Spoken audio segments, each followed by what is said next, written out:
நற்குணங்கள் அதிகம் கொண்ட கடகராசி அன்பர்களே, உங்களுக்கு இந்த மாதத்தின் கிரக நிலைகள் எப்படி அமைஞ்சிருக்கு, அந்த கிரக நிலைகளால் ஏற்படக்கூடிய மாற்றங்கள் என்ன, என்ன செஞ்சால் சாதகமான பலன்களை நீங்க பெற முடியும், ஒரு சில விஷயத்தை தவிர்ப்பதன் மூலம் உங்களுக்கு வரக்கூடிய பாதகமான செயல்களிலிருந்து விடுபட முடியும். அது என்ன விஷயம், இது பத்தின முழுமையான தகவலையும் தாங்க உங்களுக்காக இந்த பதிவுல நாங்க சொல்லியிருக்கோம். இந்த பதிவு நீங்க பயன்பெறும் வகையில் அமையும், அதனால ஸ்கிப் பண்ணாம முழுமையா பாருங்க. நீங்க இப்பதான் ஃபர்ஸ்ட் டைம் நம்மளோட சேனலை பாக்குறவங்களா இருந்தா மறக்காம சப்ஸ்கிரைபும் பண்ணிக்கோங்க. கடகம் ராசி நாம தினமும் பார்க்கிற ராசி பலன்ல 4ஆவதா வரக்கூடியதாய் அமைந்திருக்கிறது. இந்த ராசியோடைய அதிபதி சந்திர பகவான். கடக ராசியில புனர்பூசம், பூசம், ஆயில்யம் இந்த 3 நட்சத்திரங்களுமே அடங்கியிருக்கு. கடக ராசிக்காரங்க கிட்ட நிறைய நற்குணங்கள் இருக்கும். அமைதியானவங்களா இருப்பீங்களே, அது மட்டும் இல்லாம நல்ல ஒரு ஆசானாகவும் ஒழுக்கம் நிறைந்த நபர்களாகவும் நீங்க இருப்பீங்க. மனிதநேயம் உங்ககிட்ட ரொம்பவுமே அதிகமா இருக்கும். தாயின் குணங்களா பார்க்கப்படுகிற வளர்ப்பு, விட்டு கொடுக்கிறது, தியாகம், இந்த குணங்கள் எல்லாமே கடகராசி அன்பர்கள் கிட்ட நிறைந்து இருக்கும். கருணை, உதவும் மனப்பான்மை கடகராசி அன்பர்களுக்கு ஏராளமா இருக்கும். எந்த ஒரு விஷயத்தையுமே மறைக்காம உள்ளதை உள்ளபடி பேசக்கூடிய நபர்கள் யாருன்னு கேட்டா கடகராசி அன்பர்களை சொல்லலாம். வாழ்க்கையை பத்தின ஒரு தனி சித்தாந்தத்தை வகுத்து அதன்படி வாழக்கூடிய நபர்கள் தான் கடகராசியை சேர்ந்த நீங்க. நவீன உலகத்திற்கேற்ப தன்னை தானே மாற்றிக்கொள்ளக்கூடிய கடகராசி அன்பர்களுக்கு இந்த மாதத்தின் கிரக நிலைகளால் ஏற்படக்கூடிய பயன்கள் எப்படி அமைஞ்சிருக்கு அப்படிங்கறத வாங்க தொடர்ந்து நாம இந்த பதிவுல பார்க்கலாம். கடகம் ராசியில் இருக்கக்கூடிய புனர்பூசம், பூசம், ஆயில்யம் இந்த 3 நட்சத்திரக்காரங்களுக்குமே உங்களோட வாழ்க்கையில இருக்கக்கூடிய பிரச்சனைகள் அனைத்தும் தீர பரிகாரமா நீங்க என்ன செய்யலாம் அப்படின்னு பாத்தீங்கன்னா, திங்கட்கிழமை தோறும் அருகில் இருக்கும் அம்மன் ஆலயம் சென்று எலுமிச்சை பல தீபம் ஏற்றி வழிபட்டு வருவதன் மூலம் நன்மையை உங்களால் பெற முடியும். ஏன்னா உங்களுக்கு முழுமையான வேண்டுதலையுமே நிறைவேற்றி வைக்கக்கூடிய வல்லமை அம்மன் தாய்க்கு உண்டு. கடகராசி அன்பர்களின் பரிபூரண வேண்டுதலுமே அம்மனால் நிறைவேற்றக்கூடிய வல்லமை உங்களுக்குமே இருக்கு. கடகராசி அன்பர்கள் திங்கட்கிழமை தோறும் அம்மன் வழிபாடு செய்யறது மிகுந்த நல்ல பயன்களை உங்களுக்கு பெற்றுக் கொடுக்கும். ஞாபகம் வச்சுக்கோங்க. உங்களுக்கு அம்மன் தாய் பிடிக்கும் என்றாலும் அம்மனுக்கு போற்றி அப்படிங்கிற மந்திரத்தை 3 முறை நம்மளோட சேனல் பாக்ஸிங் கமெண்ட்ல தெரிவிங்க. அன்னையின் அருளால் கடகராசி அன்பர்களுக்கு உங்களோட வாழ்க்கையில நடக்கக்கூடிய எல்லா விஷயங்களுமே நல்லதா நடக்க வாழ்த்துக்களையும் அன்னையிடம் உங்களுக்காக நாங்க பிரார்த்தனையும் செஞ்சுக்கிறோம். அதே போல ஜோதிட ரீதியா இருக்கக்கூடிய அனைத்து சந்தேகங்களுக்குமே விளக்கம் பெறணும், தெளிவு பெறணும். நிறைய இடத்துல ஜாதகம் பார்த்து தெளிவா எந்த ஒரு சிறப்புமே எங்களுக்கு நடக்கல, தெளிவே இல்லை அப்படின்னு நினைக்கிறவங்களா இருந்தா நாங்க சொல்ற நம்பருக்கு நீங்க போன் பண்ணி ஜாதகத்தில் இருக்கும் டீட்டெயில சொல்லி தெளிவு பெற முடியும். அனைத்து விஷயத்தையுமே நீங்க தெரிஞ்சு கொள்ள முடியும். 90 43 63 75 12 இந்த நம்பருக்கு நீங்க போன் பண்ணி ஜாதகத்தில் இருக்கும் டீட்டெயில சொன்னாலே போதுங்க. உங்களுக்கு வந்த பிரச்சனை எதனால வந்துச்சு, வரக்கூடிய பிரச்சனையை எப்படி தவிர்க்கணும், இது பத்தின முழுமையான தகவலையும் அதிலிருந்து விடுபடுவதற்கு நீங்க என்ன செய்யணும் அப்படிங்கிறதையுமே அவங்க உங்களுக்கு சொல்லிடுவாங்க. ஏன்னா நிறைய பேர் இவங்க கிட்ட போன் மூலியமாவே ஜாதகத்தை கணிச்சு இப்போ நல்ல நிலைமைக்கு உயர்ந்து முன்னேறி நல்ல ஒரு தொழில் மாற்றம், குடும்பத்திலேயுமே ஒரு அமைதியான சூழ்நிலை வந்ததா சொன்னாங்க. அதனாலதான் கஷ்டப்பட்டுட்டு இருக்கிற கடகராசி அன்பர்களுக்கு இந்த நம்பர் கட்டாயம் உதவும் அப்படிங்கிற நம்பிக்கையில கொடுத்திருக்கோம். டிஸ்கிரிப்ஷன்ல நம்பருக்கு பயன்படுத்திக்கோங்க. சரி வாங்க, நாம இப்போ உங்களுக்கு ஏற்பட்டிருக்கும் கிரக நிலைகள் எப்படி இருக்கு, கிரக நிலை மாற்றங்கள் எப்படி அமைய போகுது, இதன் மூலம் ஏற்படுகிற பலன்கள் எப்படி உண்டாக போகிறது, இதை பத்தி பார்க்கலாம். கிரக நிலைகளை பொறுத்த வரைக்குமே கடகராசி அன்பர்களுக்கு தைரிய வீரிய ஸ்தானத்தில் கேது பகவானும், அஷ்டம ஸ்தானத்தில் புதன் மற்றும் சனி பகவானும், பாக்கிய ஸ்தானத்தில் ராகு பகவானும் சுக்கிரனும், சூரியனும், தொழில் ஸ்தானத்தில் சந்திரனும், லாபஸ்தானத்தில் குருவும், அயன சயன போக ஸ்தானத்தில் செவ்வாய் பகவானும் இந்த மாதிரியான கிரக நிலைகள் வலம் வருது. இந்த கிரக மாற்றங்கள் அப்படிங்கிறது 7ஆம் தேதி அன்னைக்கு செவ்வாய் பகவான் அயன சயன போக ஸ்தானத்தில் இருந்து ராசிக்கு மாற்றம் பெறுகிறார். 10ஆம் தேதி அன்னைக்கு புதன் பகவான் அஷ்டமஸ்தானத்திலிருந்து பாக்கியஸ்தானத்திற்கு மாற்றம் அடைகிறார். 14ஆம் தேதி சூரிய பகவான் பாக்கியஸ்தானத்திலிருந்து தொழில் ஸ்தானத்திற்கு மாற்றம் பெறுகிறார். 26ஆம் தேதி ராகு பகவான் பாக்கியஸ்தானத்திலிருந்து அஷ்டமஸ்தானத்திற்கு மாற்றம் பெறுகிறார். 26ஆம் தேதி அன்று கேது பகவான் தைரிய வீரிய ஸ்தானத்திலிருந்து தனவாக்கு குடும்பஸ்தானத்திற்கு மாற்றம் பெறுகிறார். 30ஆம் தேதி அன்னைக்கு புதன் பகவான் பாக்கியஸ்தானத்திலிருந்து தொழில் ஸ்தானத்திற்கு மாற்றம் பெறுகிறார். இந்த கிரக நிலைகள் இந்த தேதியில தாங்க இந்த மாதிரி கிரக மாற்றங்களும் உண்டாகுது. இந்த கிரக நிலை மாற்றம் வரும்பொழுதுதான் ஒவ்வொருவர் வாழ்க்கையிலுமே சில மாற்றங்கள் உண்டாகும். அது ஒரு சிலருக்கு முன்னேற்றமாகவும் இருக்கும், ஒரு சிலருக்கு ஒரு சில விஷயத்துல தடைகளாகவும் அமையும்.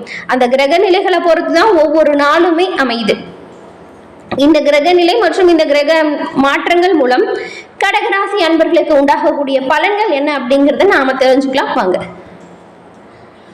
எதிர்காலம் நம்மளோட கையில அப்படிங்கிறதுக்கு ஏற்பதான் எதற்குமே கலங்காத மனமும் எதிர்ப்பை கண்டு அஞ்சாத குணமும் கொண்ட நபர்கள் தான் இந்த கடகராசியை சேர்ந்த நீங்க. இந்த மாதம் உங்களுக்கு குடும்பத்துல ஒற்றுமை அதிகரிச்சு காணப்படும்.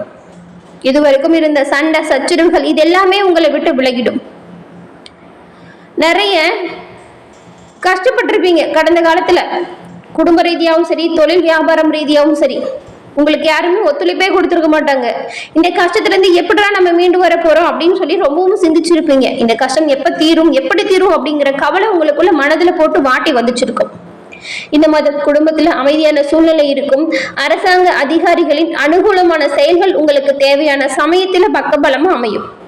பூமி தொடர்பான விற்பனை தொழில் வாய்ப்புகள் பெற்றவங்க எல்லாமே சுமாரான அளவுல லாபமுமே பெறுவீங்க. பெரும்பாலும் எந்த ஒரு இழுமுறையும் இருக்காது.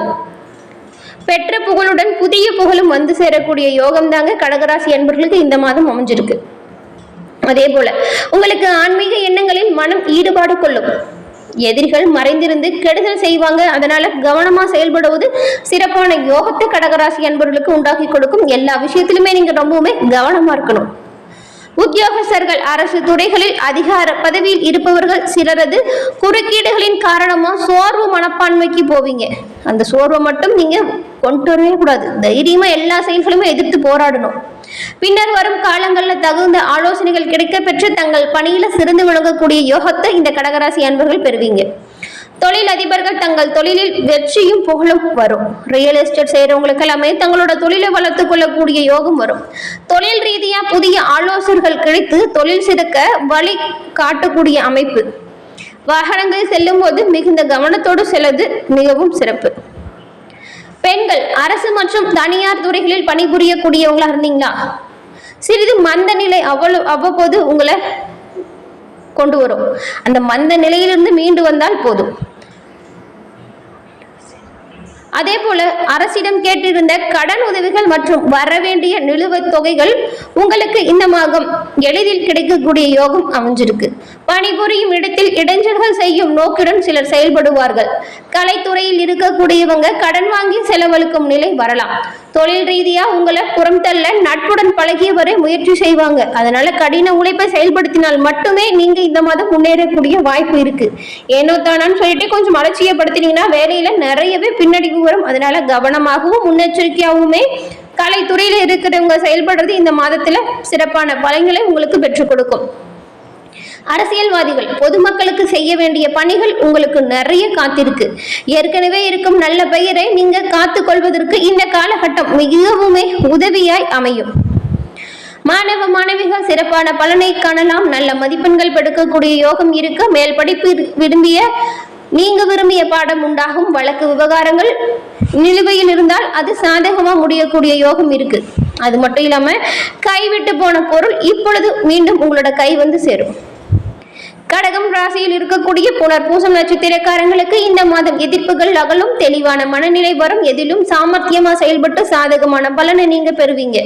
செயல்திறன் அதிகரிக்கும். ஆனால் உங்களுக்கு எதிராக சில செயல்படக்கூடும். அதனால கவனமா இருக்கணும் எல்லா விஷயத்திலுமே.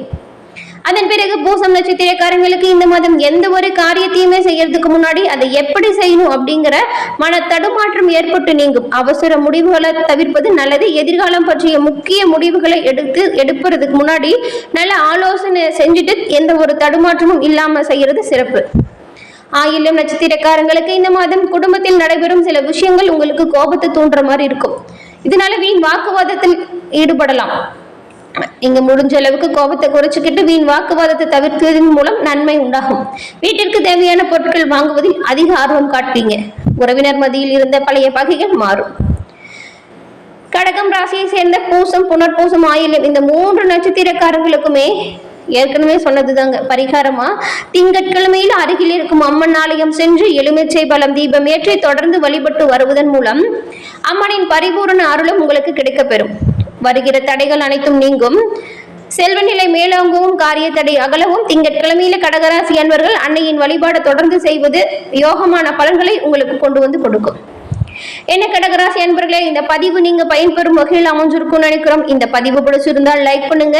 உங்களோட நண்பர்கள் மற்றும் வீட்டில் இருக்கிற யாராவது கடகராசியா இருந்தா அவங்களுக்குமே இந்த பதிவு ஷேர் பண்ணுங்க. பார்த்து பயன்பெறும் வகையில் இந்த பதிவு அமையும்.